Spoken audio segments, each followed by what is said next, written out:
Hello my beautiful budgeteers, how is everybody doing? I'm going to be uploading this video Saturday because remember, for 24 hours starting midnight on Friday, I won't be able to talk for 24 hours unless necessary. We're going to see if I can do it. The announcement of whether I can do it or not will be made Sunday night, and I'll tell you the results of the challenge. So, normally on Saturdays, I've been trying to do kind of a cleaning or organizing video to show you some items that I've been organizing or little tips along the way. Because I just did a collab about spring cleaning, I wanted to do something a little different. I found a quiz called Your Family's Financial Exam.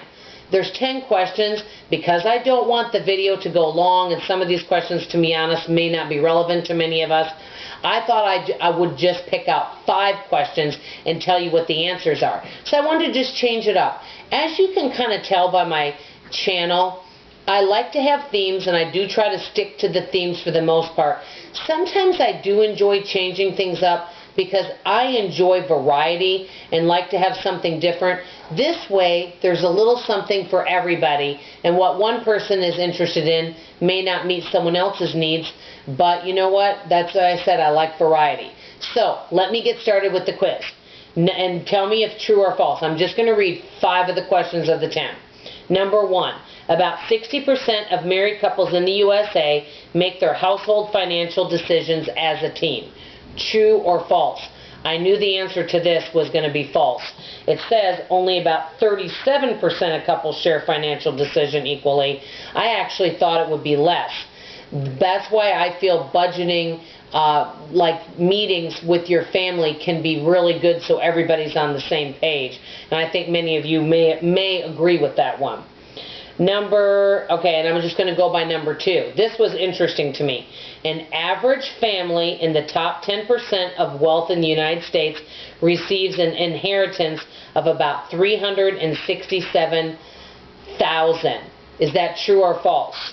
That actually is true. And what it says is, meanwhile, families of the medium level of wealth in the U.S. report an average inheritance of around $16,000. I don't know about any of you, but I'd be thrilled to pieces to receive any amount of inheritance. And I wish the families that are receiving $367,000 would adopt me, or any of you with me. Anyway, then number 3. A family in the middle of the U.S. income range spends about 1/3 of its budget on housing. True or false? Well, that answer is true. Now, this is the part that I was surprised at. Listen to this. Low-income families spend approximately 41% of their income on housing, which to me is just astronomical. And high-income families spend closer to 30%. Now, when you're thinking housing, I'm just thinking of your, I guess your house payment, but I forgot that there's other things. That maybe that also includes things such as electric bill, I'm not really sure, and it may also include home repairs. So, I'm not sure, but I can tell you that we spent less than 30% of our income on housing, because unless you want to add in all that other stuff. I'm just going by house payment. Okay, so number 4.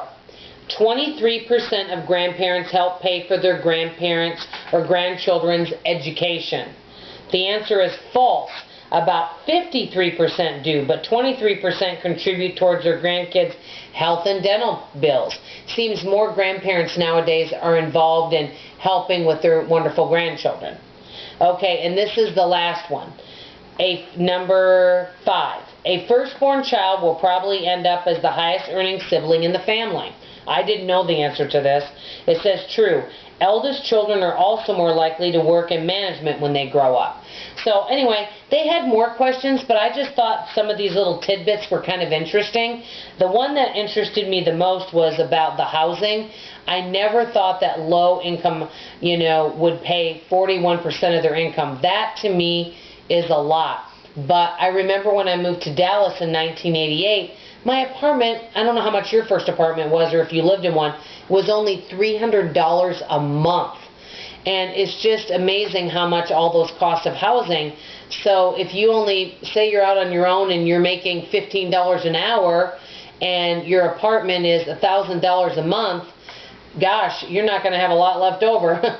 Anyway, I would love to know your opinion of this little exam. Even though I didn't do all the questions, I would like to know what you thought about some of the answers and if any of them surprised you. Thank you everybody for watching, and as always, I love you. Bye-bye.